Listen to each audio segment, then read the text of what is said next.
But as long as your primary emphasis is on analyzing and acknowledging what has materialized, your awareness of what has materialized keeps what's over here ready to materialize from materializing.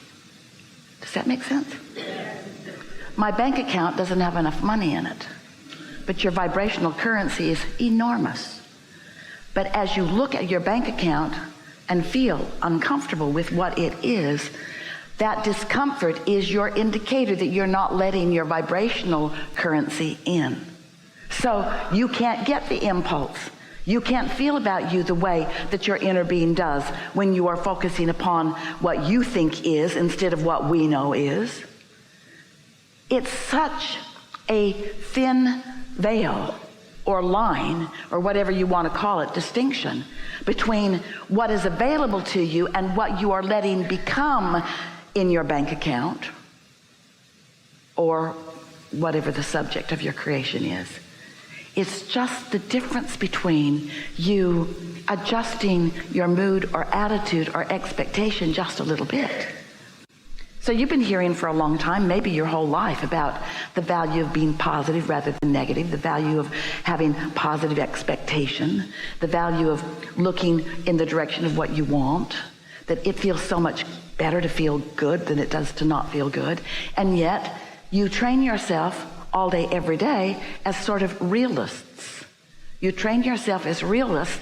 You say, I should face reality. And if you ever aren't facing reality, if you should ever hear us and look to your vibrational reality, we call it your vortex, so important that you accept its reality, that we've named it, wrote 2 books about it. We want you to accept this as real.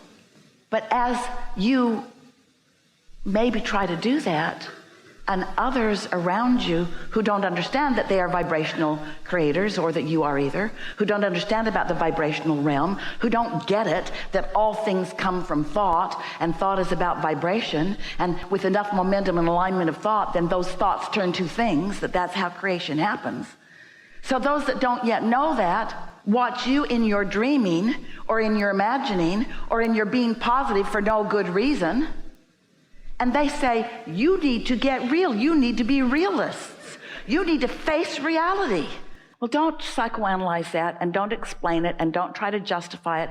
When you say, I'm not as good at step 5 as I want to be, but the reason I was in step 1 was this reason and this reason and this reason, we say, blah, blah, blah, blah, blah, blah, blah. That's not helpful. So say it in a way that's helpful.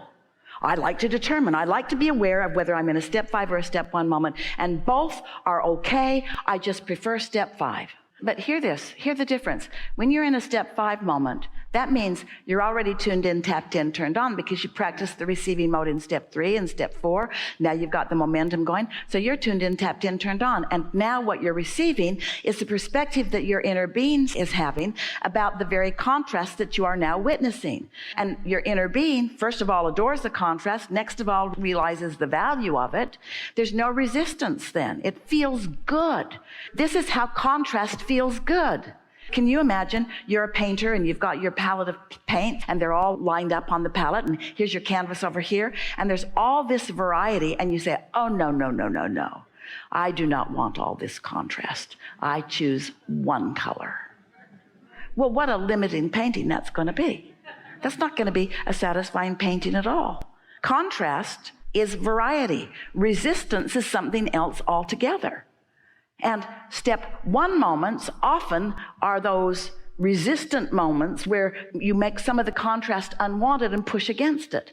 And so instead of it going away, it just comes more. Where a step 5 moment is realizing that there's contrast and you can choose from it the colors of the palette that you want. Well, a lot of you are too much in your head. And part of that is because as you come into this teaching, and you want to be a deliberate creator, we've talked about so many things, and you're trying to do them all at once. What we really want you to do is to realize that you took care of it in step 1, and we took care of it in step 2, and now it's time for you to just chill and find out what you can let in. And stop trying to justify the good that's coming to you through the behavior that you're offering. And most of all, stop paying attention to what anybody else thinks about what you're doing. And we are so good at our job. You should see the steady attention that we have on what you want, and you should see the cooperative components that have come.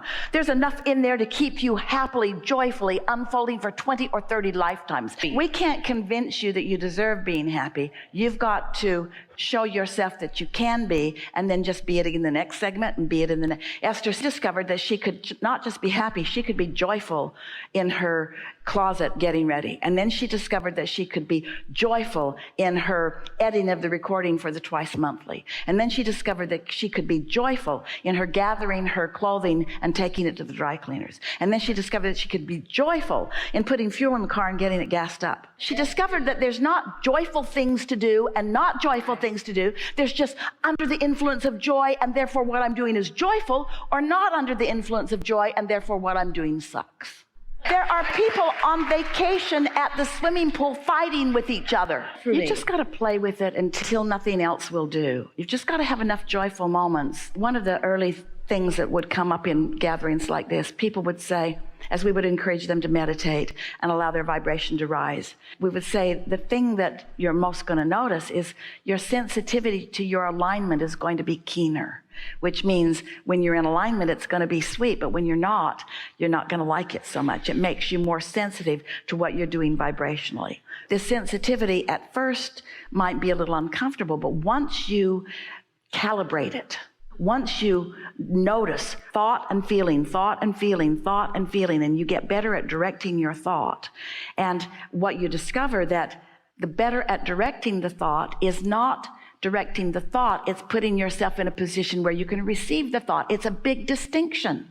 Just decide that in this segment you're going to receive and that it's going to feel good. And stop thinking so hard. You know, when you think hard, sometimes after a gathering like this, you'll get together with friends who are here and who understand, and you just talk yourself into a hole. Just trying to figure it out. What'd you learn? Oh, I learned this and this and this. Well, just give it a rest. There are just a few things that you want to know. Do you accept that there is a vortex? Yes. Do you accept that your inner being is there and tending to it? Yes. And that everything that you want is all in the state of becoming? Yes. And that your work singularly is to tune into that? Yes. Well, then what's the big deal? What's the big deal, really? You don't know this completely, but we do. You know it's there. You sense it's there. You sense it's coming. Some of it's already coming. And there's a whole bunch of people in your life that haven't figured this out. And you're trying to factor how they feel about what you're doing into the equation. So then you're explaining it and justifying it and talking it to death and introducing so much resistance into your equation that you've got the whole thing all slowed down.